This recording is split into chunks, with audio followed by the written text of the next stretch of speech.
I honestly thought that was it. I thought I was going to die. And I remember crying and crying because I was never going to see my kids again. You know, that was the hardest moment of my life.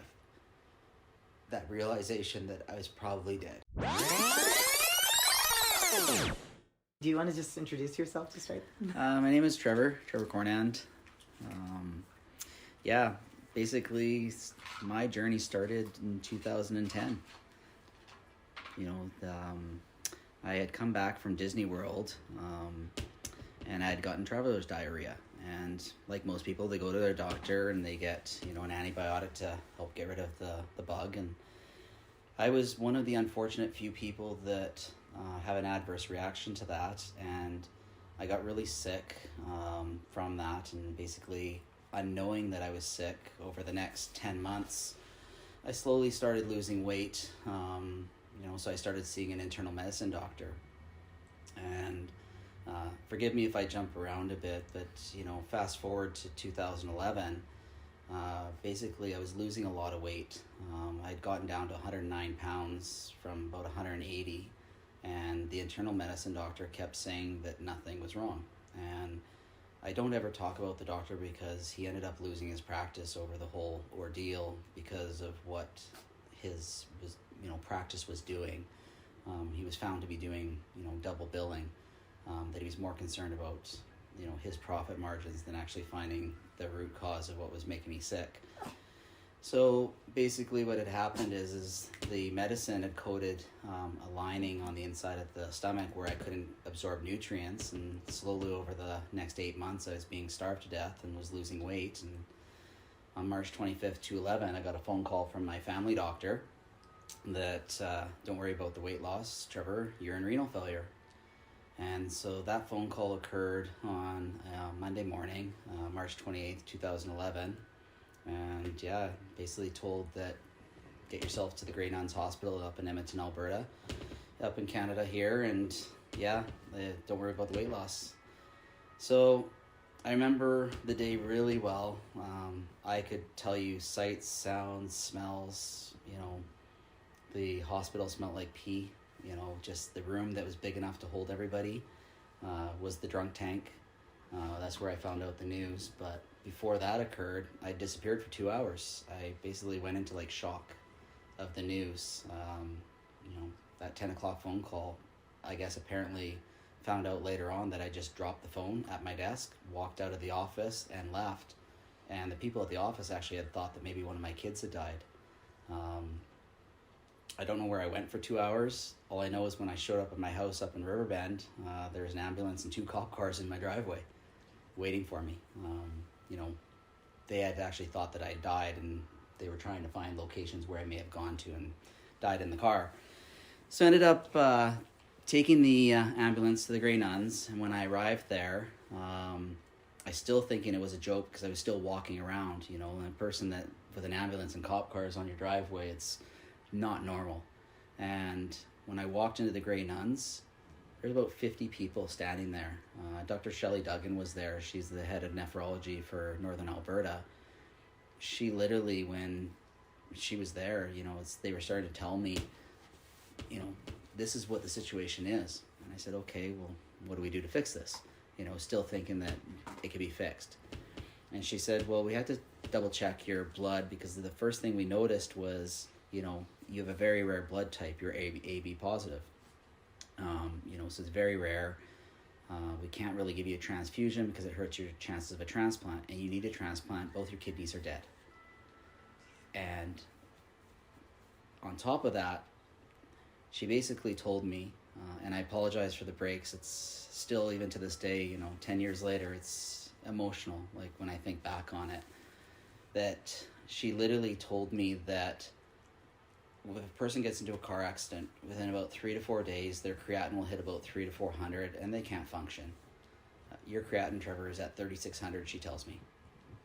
10 times what a person that can't function after 3 or 4 days, and I'm walking and working. I was at work that morning. I worked on the Sunday. I worked a 12-hour shift. So it was like, okay, fantastic. And I was still that joking person that I'd always had been. And I was like, fantastic, I just set a record. Woohoo, go Trevor. And I had a couple students that were in the crowd. They kind of chuckled and laughed. And I remember, I think it was Dr. Bradley's told them to, quiet down, this, it's serious, right?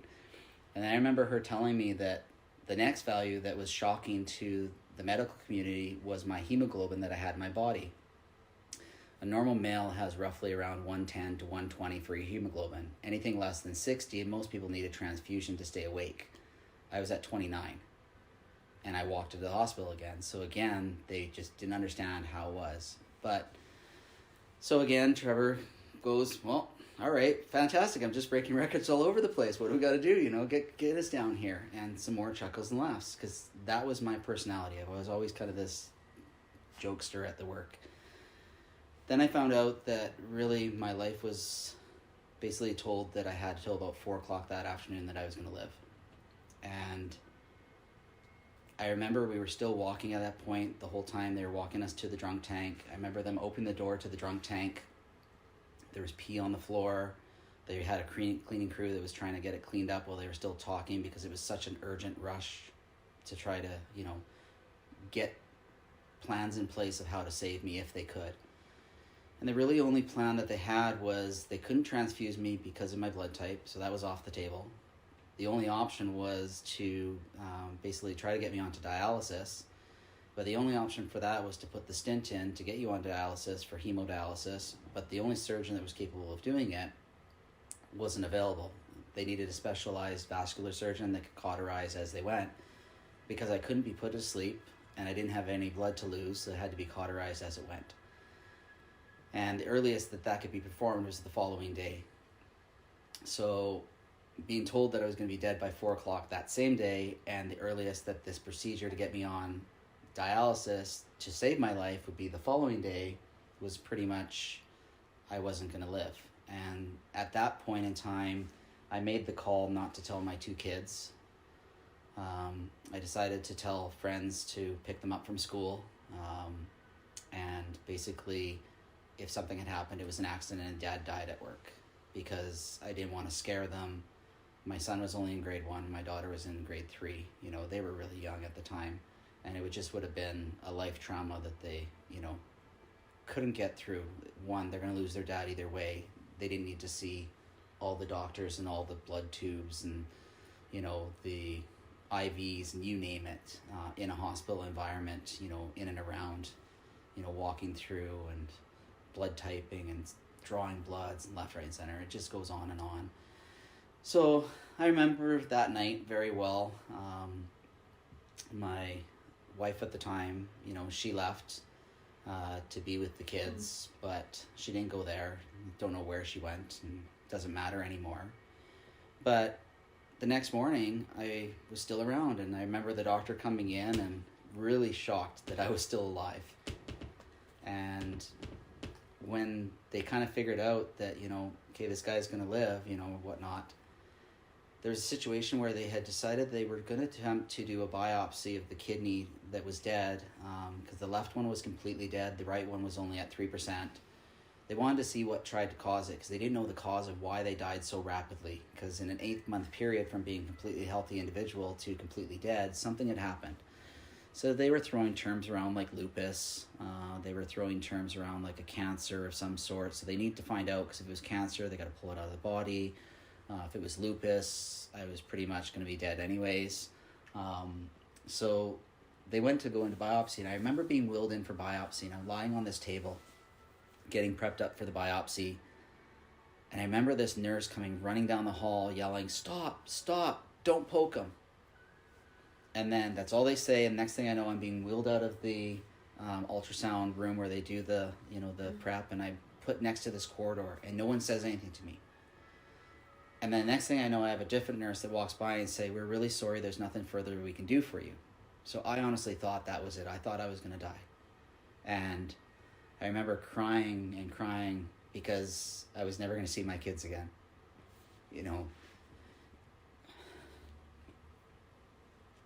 That was the hardest moment of my life.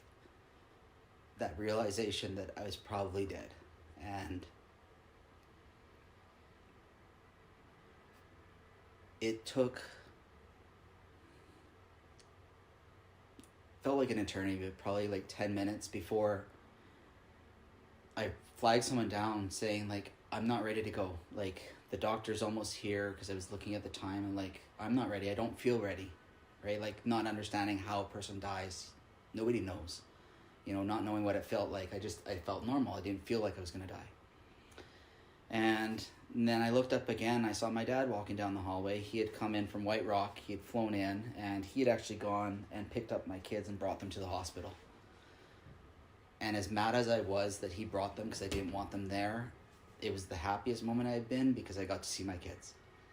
And thankfully, I didn't die. The doctor came over and he explained that they just couldn't poke me because I didn't have enough platelets or blood, that if I was to bleed, if an artery or a vein was hit during the biopsy, that I'd end up bleeding out, because my hemoglobin had actually dropped through the night, even further below the 29, the original, when I first walked in the day before. So they ended up wheeling me back up to the room. My kids were both there, and I remember turning on cartoons for them, and Nicholas wouldn't let go of me. He just kept holding on to me. And Samantha, she was kind of really pale.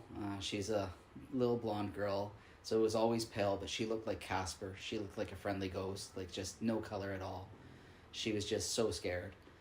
And then I remember the surgeon coming in to bring me down and walk me through, and the normal 20-minute procedure turned into about 3 hours, because I wasn't able to be put to sleep, and he had to time the movements of the stent with the heartbeat, so not to nick anything inside the artery. But thankfully, I pulled through that.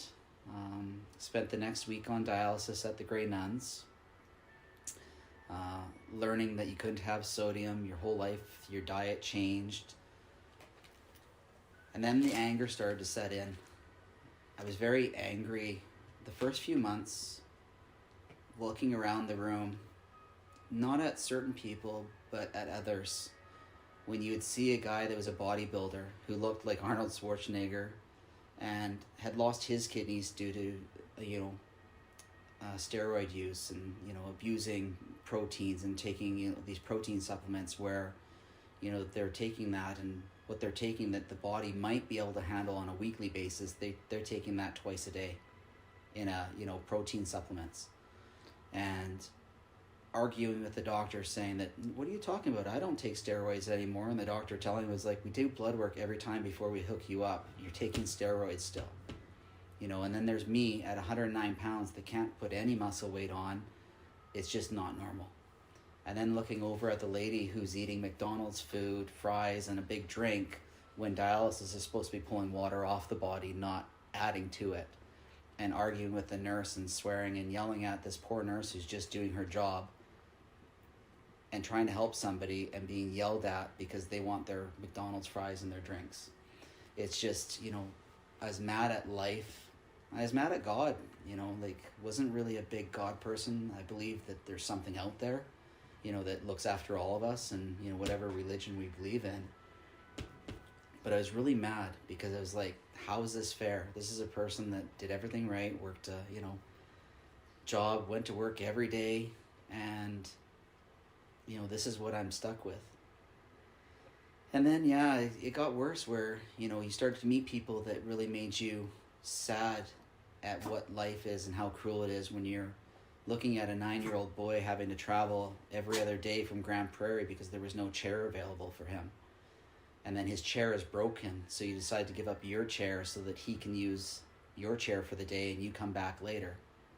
And then that decision that I had made ends up having the lady next to me who never had gotten married, lived in Canada, since a young girl, from India, calls the doctor over and tells her to take her off dialysis and put her into end of care life because she should give up her chair because this gentleman is giving up his chair because, to give to a 9-year-old, but this guy's got 2 kids that he's looking after and young father, his whole life to live, at least while he has a chance on dialysis.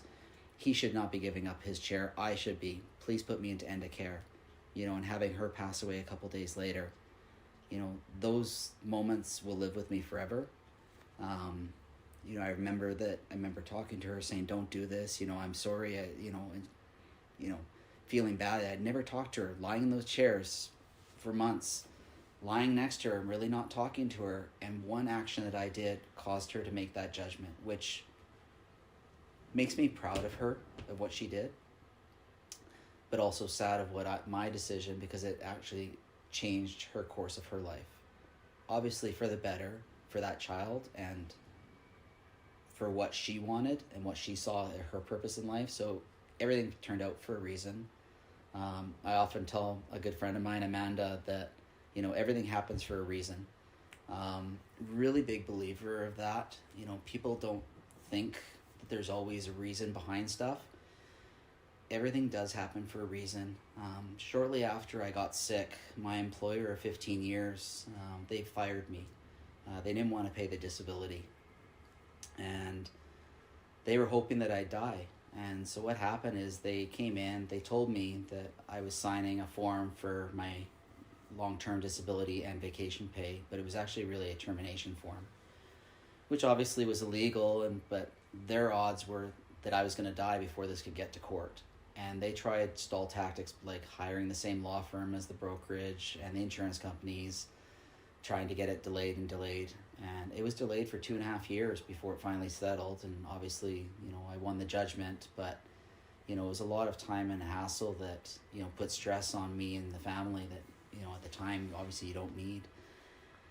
And I still remember, being followed around by private investigators trying to dig up evidence. And the only evidence they dug up is things like me passing out, middle of the street, walking the dog, passing out and having my kids trying to wake their dad up because he's passed out because he's, was really sick. And it all came to a head on October 26th of 2011 when I was doing hemodialysis, and I basically died in the chair. The alarm started going off, and I remember standing there trying to reach for the nurse, and I was calling for her, telling her the alarms are going, come get me, but I was still in the chair, and I felt woozy. I felt like I was going to faint, but I wasn't there, and I was fainted. And I guess what had happened is I had very low blood pressure, and I just didn't have enough blood pressure left to keep pumping, and so the heart stopped. And I woke up, I was in the emergency at the Grey Nun, and next day I was at the Aberhart Center with a tube in my stomach to switch me to peritoneal dialysis, which is like an osmosis type of dialysis to draw the sugars through the wall of the stomach into a solution. So then I ended up doing that for the next 2 years, doing dialysis about 22 hours a day for 2 years straight.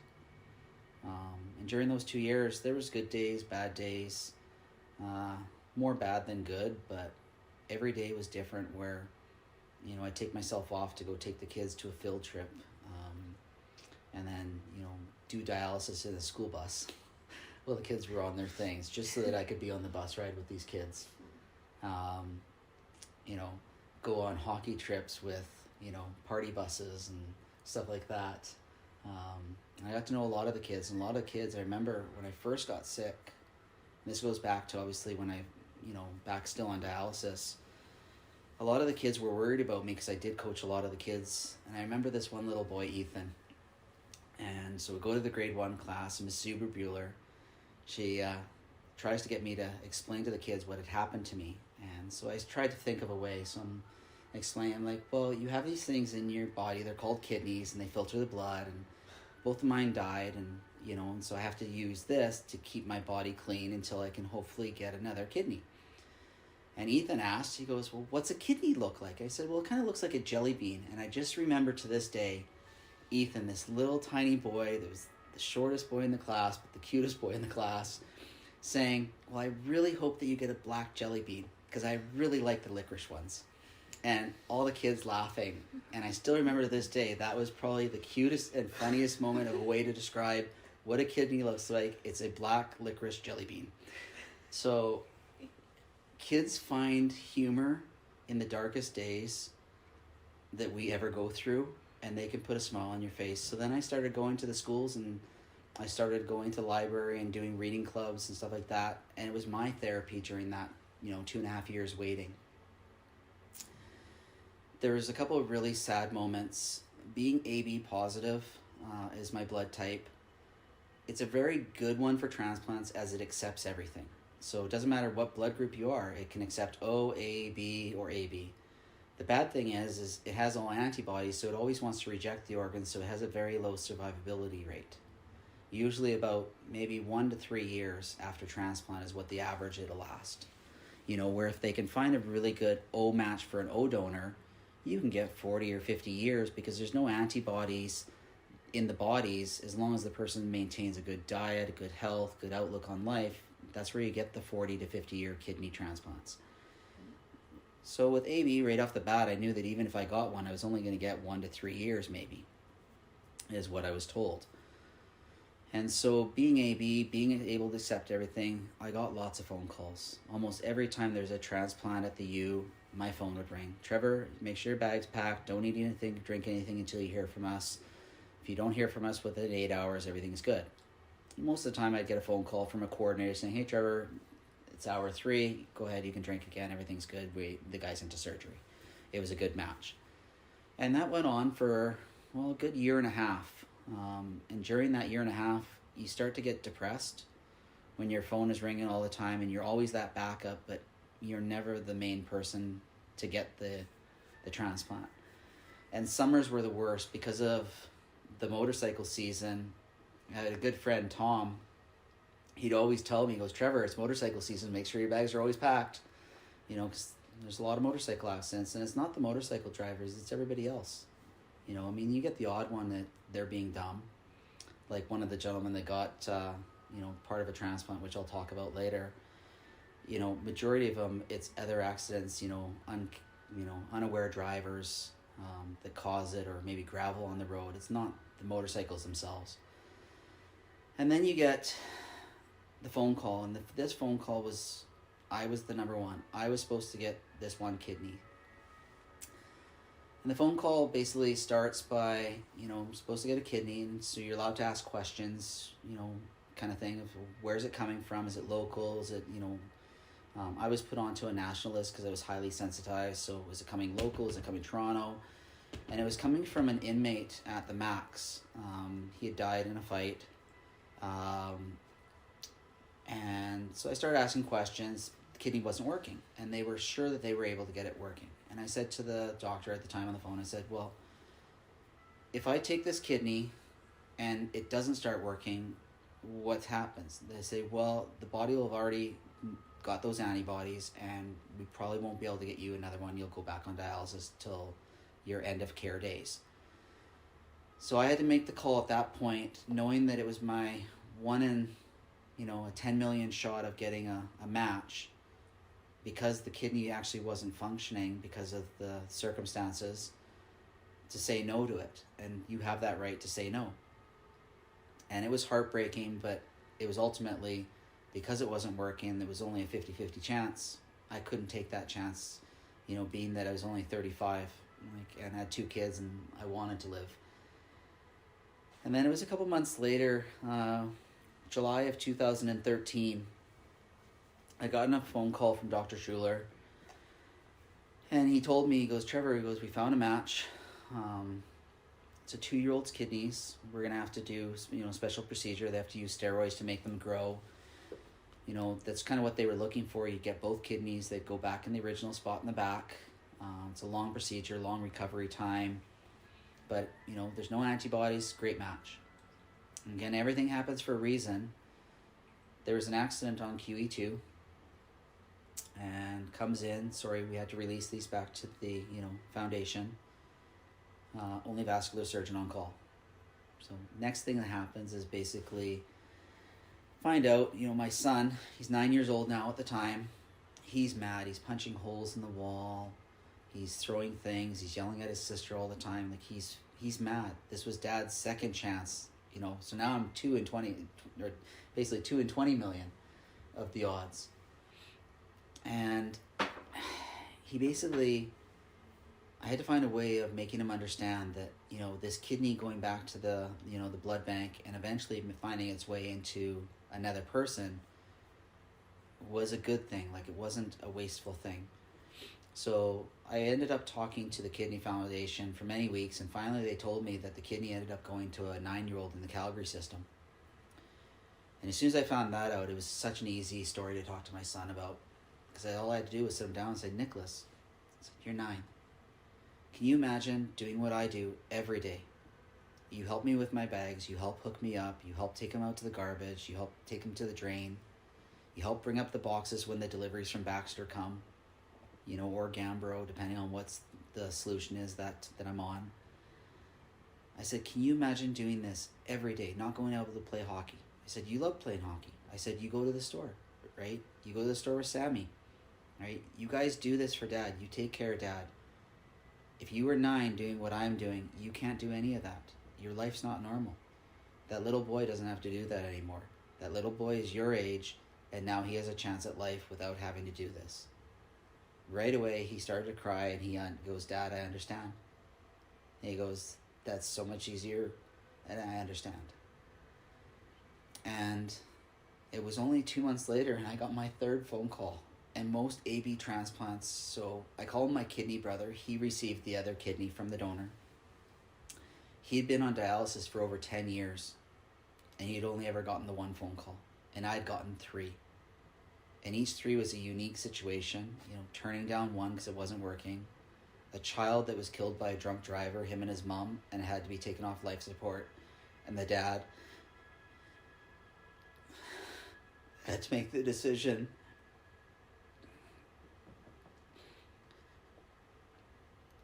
to take his kid off of life support and make the decision after he just lost his wife and his son, and make the call to donate his kid's organs so that other people could live.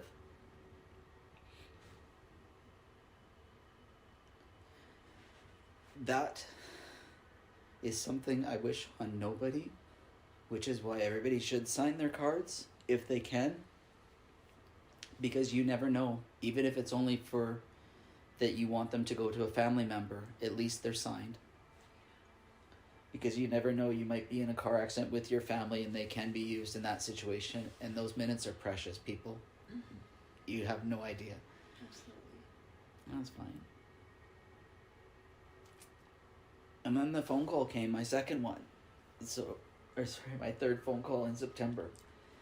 And it was my 3rd phone call. So I'm sitting here going, Jesus, I've won the lotto 3 times, 3 phone calls. And I remember Dr. Wen is about 3 a.m. I'm waking up and I'm like, yeah, I'll get my bag packed. And he goes, no, it's another number 1.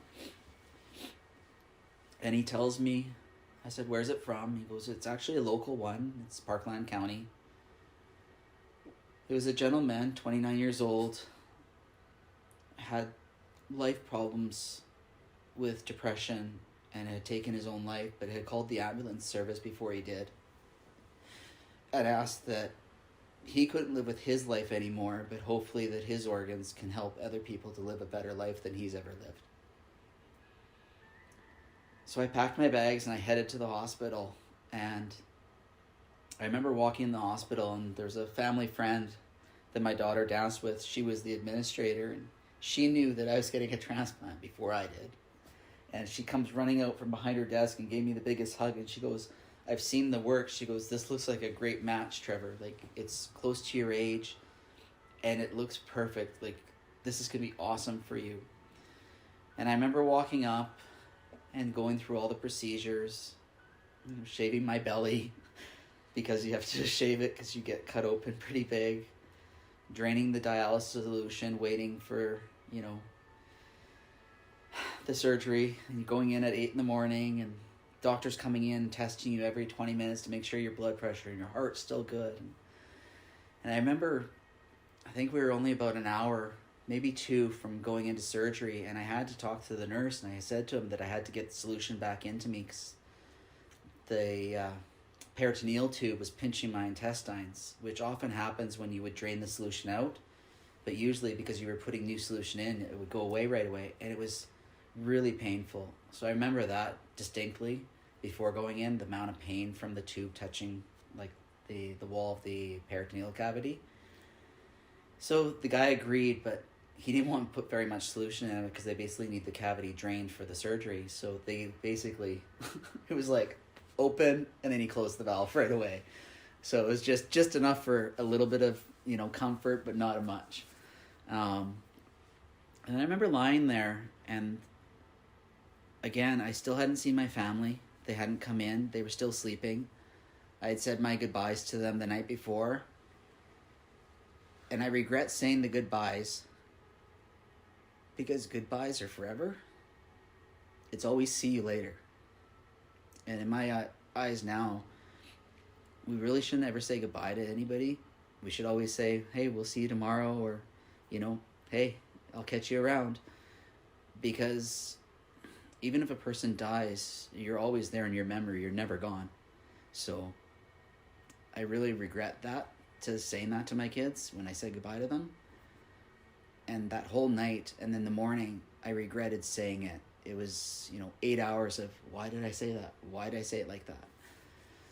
And then both my kids had drawn pictures and, Dad, you're going to do it. You're getting kidneys. And so then I remember being wheeled down. So I'm in the prep room, lying on the gurney, still tears in the eye, like I'm scared. There's always that chance. It's a major surgery, and there's always that, 1% chance that something can go wrong or you don't survive. So I was upset. I didn't want to die. I wanted to be there for my kids. I wanted to see them grow up. And I remember looking over, and there's this box, and it's just like the movies. Like, there it is, biohazard, and my kidney's inside of it. And it was like, that was the realest moment of my life, that looking there.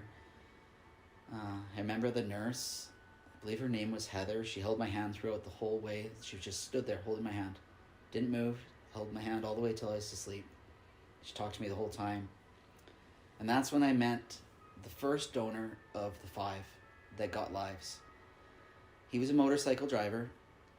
He drove drunk that night without a helmet and had a crash on Groat Road and needed a skin graft. So he was going to get a skin graft from our donor. So he was the first person that I got to meet. So he was my first brother. And I call him a brother because we all share similar parts now. So he basically looked over at me, and I remember him saying he was drunk. He was wasted. And he looked at me and he goes, dude, guess I shouldn't have drove drunk without a helmet, hey? And he had this big thing on his face, it was all blood soaked, and I didn't know whether to laugh or like, you idiot at the time. Like, dude, like when you sober up, you're gonna be in so much pain, But I honestly, it was that comical relief that I needed in that 30 seconds of talking to him, and the only 30 seconds I've ever talked to him. Some of the other transplants, I had many conversations with lots of them and their friends to my day. But yeah, that 30 seconds, the only 30 seconds I've ever met this gentleman, it was the comical relief that I needed. And, I sure, if he ever hears this and is ever listening to this, reach out, find me. I'd love to meet you. We're brothers. Please. Anybody knows who it is, September 29th, 2013, find me. We're brothers. Right. So then I move into surgery, and I remember them, they always tell you to walk back from 99. And I said, don't tell me that. I can't do this. And I remember all the nurses, doctors holding my hands, like, just think of your kids. Don't think of sad. Don't think of that. Think of a moment with your kids. Think of what you're going to do with them after. And that's what you hold on to while you fall asleep. And literally, I didn't count. I just thought of memories of, taking my daughter to a princess and pirate party in Disney World and getting her done up. Taking my son to hockey tournaments, just him and I. Those are what the memories that I thought of in those few seconds before I fell asleep. And what felt like seconds were only 3 hours. I went in at 8 o'clock, and I woke up and I looked at the clock, and it was just after 11. And when you wake up from surgery, if anybody's been through surgery, when you look down, you can't really see. Everything's kind of fuzzy, but then all of a sudden it goes clear, and you can see for a second, then it's fuzzy again, and you want to sleep. Well, the first thing that I saw was this bag, and it was full of pee. The kidney was working, and I was told that it probably wasn't going to work for, a few days to a couple weeks, basically being as a deceased donor, not a living donor, because of the circumstances of being put onto life support. It's not the same as, an instant living donor that they do. So yeah, seeing that, I remember pee, and I remember thinking in my head going, oh my God, I peed. And that was it. And the next thing I know was I remember looking, and I was lying in the room, I'm lying in the bed, and I got family around. My daughter couldn't come in the room because she was very still squeamish of blood, very pale. And I remember my son, he was there. He was holding my hand up until the point where he passed out. The nurse started pulling the blood transfusion that I had during the surgery out, and Nicholas started to pass out, and I felt my arm being pulled off, and I'm groggy, so I don't have any control to hold him. And all of a sudden you hear the table next to that he get hit, and he stands up. Not crying, walks over to the chair that's in the corner, sits down, and just starts to wail.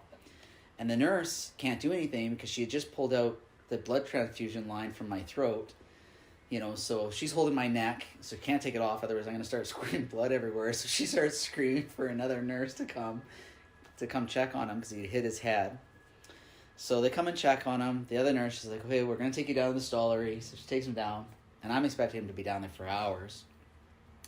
And about 15 minutes later, it's about, 12:20 or 12:25, so only like an hour and a half after I've woken up from the surgery.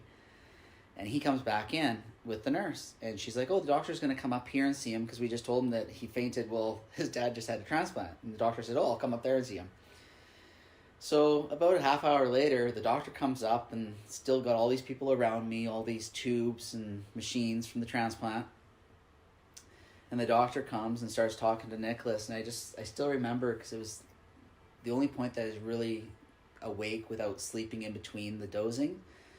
But the doctor said to Nicholas, he says, well, you look okay. It doesn't look like you have a concussion. And what do you want to be in life? And Nicholas is like, I don't know. And still got tears in his eyes. And he's still rubbing his eyes. And well, the doctor's like, well, maybe you should think of becoming a doctor because you've got the fainting out down pat. He goes, we all do it before we become one. And he had the biggest grin come onto his face. And after that, Nicholas was telling everybody, I'm going to become a doctor. I've already fainted. So he was telling everybody in the hospital this story. I'm going to become a doctor because I already fainted. I have that out of the way. I have a step up on them.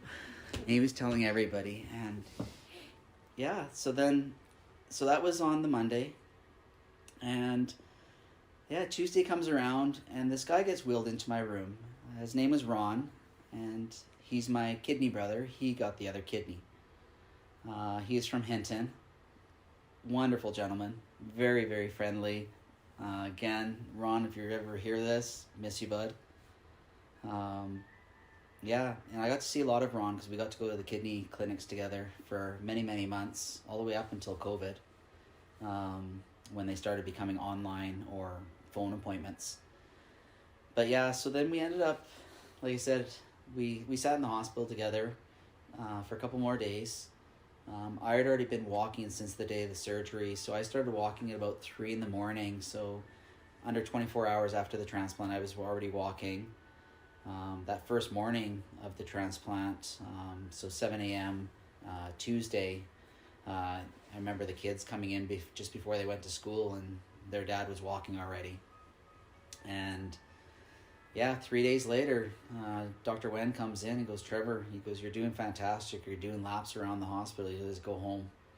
So basically from day of the surgery to walking out 4 days, and I was gone. I was out of the hospital walking, and I basically never looked back. Then I started doing the clinics, and the next few years were, interesting, and I think maybe we'll share that on another story. So thank you guys. Thanks for listening. Yeah, you bet. So, do you mind if I just ask you one quick question? Yeah. Just because I feel like it relates so much. Just what did you end up doing with your life after that? Like, how did that change things for you? It changed things in so many ways. outlook on life was different. I stopped being angry and realizing that everything happened for a reason. We can't control what happens to us in those moments, but we can control where our life heads because of those moments. It led me to, prior to getting sick, I was a machinist, and I love being a machinist. But I was never able to go back to being a machinist because, there's a lot of immune compromised situations that we could get ourselves involved in a machine shop. So I started to wonder what I was going to do with my life, so shortly after the transplant, after the rehab, I got into working at a car dealership selling cars, and I was really good at it. I mean, I won Employee of the Month for 3 or 4 of the months of the 6 months that I worked in the car industry, but I found that it wasn't for me. And I didn't mind talking to people, and I'd never talked to people being a machinist. You work at your own machine. I managed people. I was a shop manager, a shop foreman, but I really never, talked to people in that job. And then I started getting requests to, talk and tell my story at, retirement facilities or at Rotary clubs, or at different functions. And I started to think, what could I do with my life that basically changed how my legacy would be looked at? So I started to do things like, what job could I do?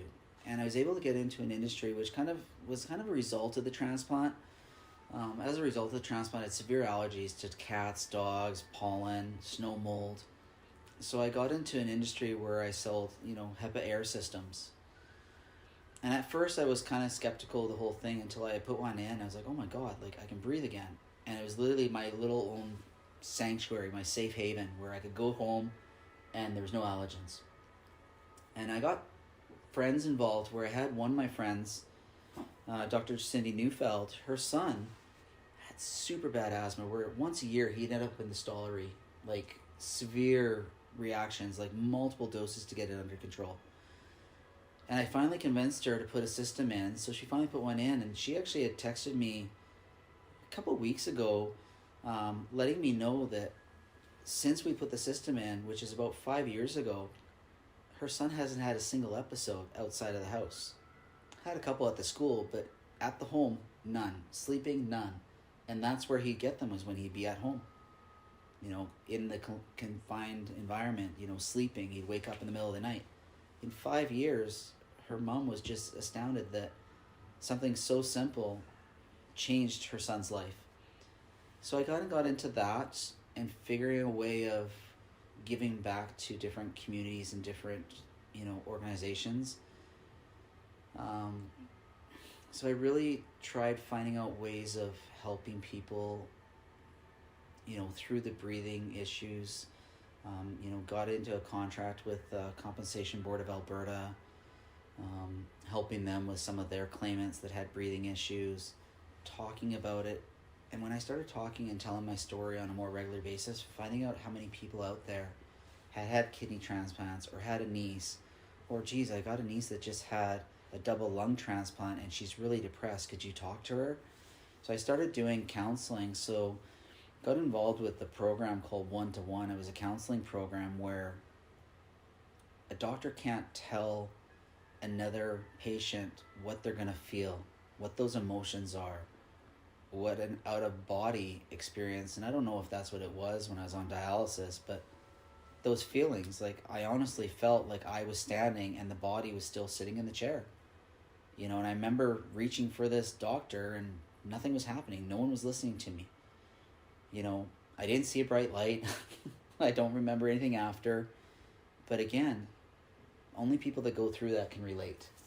Telling the story about, how we don't have enough chairs for children and why a child that's 9 years old has to go from Grand Prairie to Edmonton. Instead of paving a road that doesn't need to be paved for another year, buy 4 or 5 more machines and get them in so kids don't have to do dialysis. Or change a schedule around if you can, where a child shouldn't be coming back at 9 o'clock at night to do a nighttime dialysis when, me as a dad, I can put my kids to bed, get a babysitter, take a cab back to the hospital and put myself on for the 9 till 1 a.m. shift. Things like that need to be talked about more, and I know that they do, but most people aren't aware of those situations. So those are things that I talk about a lot when I go to these functions is, you know, especially old age homes. Old age homes are like, well, why would I sign a donor card? I'm old. They can't use my organs, which is true. But we forget as people is the largest organ on our body is our skin. And in burn victims, an organ for a transplanted skin is not longevity. It's to protect the underlying organ so that it can heal on its own without getting infected. So which would you rather use? Tight skin they have to use a lot of, or older skin that's loose, as well as plasma. You know, when a person, if they die on the way to the hospital and they have their donor card, they might be able to harvest some plasma or some platelets or whatever's available that's used. And people don't know what's used, you know, the right general public. But that's why you sign your card. And so those are things that have really, you know, motivated me after the transplant was, you know, getting people to realize that, you know, if you're capable and able to, you know, religious reasons or personal reasons aside, sign your card. And again, if anything else, do it for your own family. You know, if you're a mom and a dad out there and you're with your kid and you're on your way to a hockey game and you get hit by a car, don't you want to save your own kid? You know, your organ can save your child. They're half of you. You know, they're half of your mom, they're half of your dad. They're going to accept that organ, right? So if anything else, sign it for them. You have that right. You can choose, you know, make sure your will is there if you don't have a will. If you have trouble with wills, there's companies out there will help you do a will. It's for your family. And I know it's tough and times are tough with the economy and money. But believe it or not, there's organizations out there, you know, that'll help you. They'll guide you through this process. They'll counsel you. I didn't have that when I went through it, which is why I talk to a lot of people that have had transplants. And don't be afraid to tell your story. And it doesn't have to be transplant. It could be anything. It could be cancer. Not enough people talk about their story.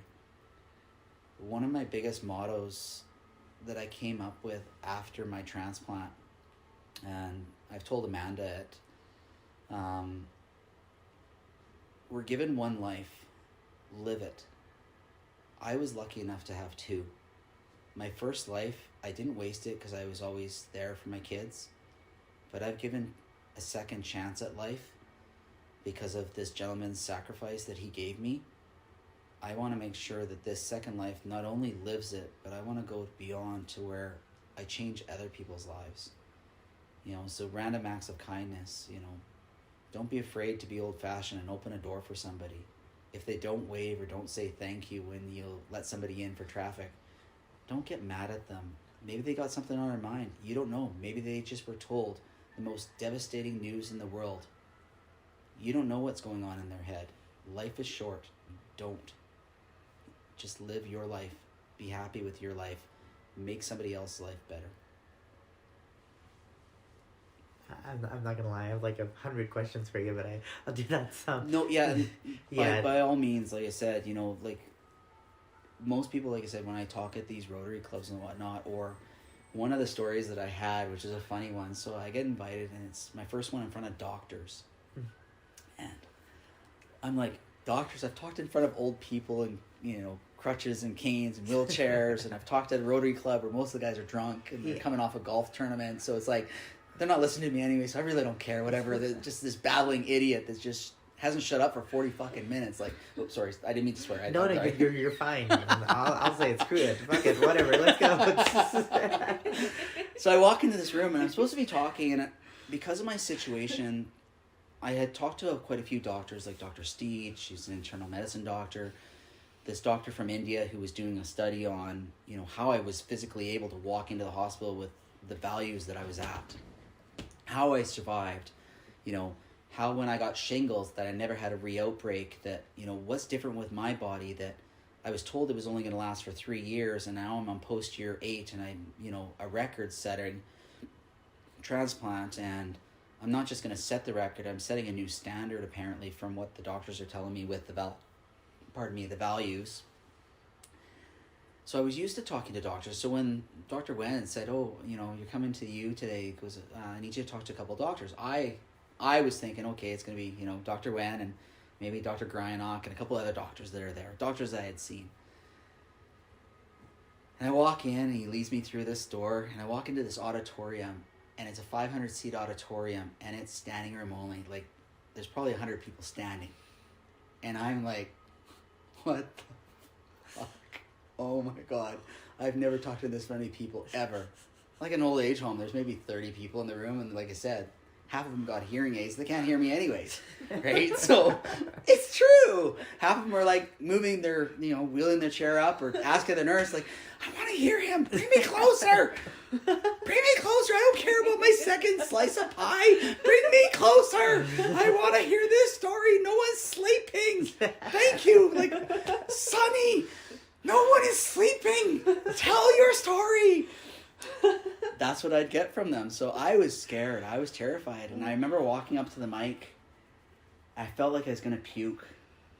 And I honestly, I'm like, my God, like, what am I going to say? These are all doctors. Like, I'm just high school educated. Like, you know, I was a machinist that never went to NAIT. You know, I got kicked out of NAIT, which is a story for another time. And yeah. Oh, I got stories about NAIT. That's a good podcast. That's a good one. We'll talk about that one there, but we'll have to make sure that we don't use my name in that one because yeah, NAIT doesn't really like me there. So nix the first part of this story, please. Nobody go back to the beginning and find my name. Thank you. Anyway, no alumni, please. So I walk up to the podium, and I don't know why people do this. Like, seriously. Tap, tap, tap, and it echoes. Like, why? Like, I've never spoken in front of a mic, but why do people... Honestly, if somebody out there knows the answer, tell me, why do people tap on the mic? I don't know, but I did it. Mic check. 1, 2. Yeah, exactly. Well, I didn't do that. I just flicked it a couple times and it squealed. And like, I'm like, oh, okay, whatever. I'm like, big sign, like, oh God, I didn't just do that. Yeah, I did. Oh my God. They're all looking at me. God, I gotta throw up. And I'm saying this in the back of my head. I'm really sorry, guys. You're going to have to listen to this stupid story and this lame-ass voice for the next 40 minutes. I really apologize. Please save any questions or laughter right to the start to drown me the hell out, okay? Please. I got a round of applause like I've never had. And after that, speaking in front of people became easy for me. I got to meet many people that day. And weeks later, I actually got to meet a gentleman who inspired me further when I was working back at the auto dealership. It was a football player, and some people that listen to this might know the story. It was a football player who, he was with his family. They were heading out for, I believe it was Christmas dinner or New Year's dinner at the time. It was his mom, his dad, his brother, his brother's girlfriend, and him. And they were hit by a drunk driver, T-boned in the middle of an intersection. I believe his brother died on scene. Same with his mother, and he was left paraplegic, told that he was never going to walk again. And this is a pair of brothers that one was supposed to go to Detroit Lions and the other one was to Chicago. They both were NFL players. The one was dead on arrival, and you know, he was told that he was never going to walk again. So that was the little blurb on the screen. And then comes in this walking NFL football player. He ended up walking, you know, and he became a motivational speaker for the rest of his life, and that was his job. Every opportunity, every doctor said, you're never going to walk in. You'll never walk, ever. And this guy walks in. And on that moment, it was between what I had gone through, knowing that I was able to speak in front of people, you know, in the medical community, that I realized that there was a opportunity to, if anything else, just share my story. You know, it is an emotional story to me. I have a hard time telling it. Every time, this is 8 years later since the transplant, and, you know, 9 years since some of the events, 10 years since, you know, the start of it, where they're still emotional to me, and they always will be, no matter how many times I tell this story. It's the same story, and it still gets me emotional and still tears me up, and to the point where I can't talk. I physically can't keep talking. It takes everything I have to hold it in, hold it together. But to see this guy walk into that auditorium that day and, you know, after being told that he can't, there is literally nothing that we can't do. We can do anything we put our minds to. And this guy was living proof of it. So I remember talking in front of these doctors for that hour, and, you know, and man, there was questions for 2 hours afterwards. I was exhausted, and, you know, they just kept going back and asking questions of, you know, what was this? What did your kids think of this situation? I'm like, well, I don't know. I said, that's a conversation for them. I said, you know, you have to ask them their conversations.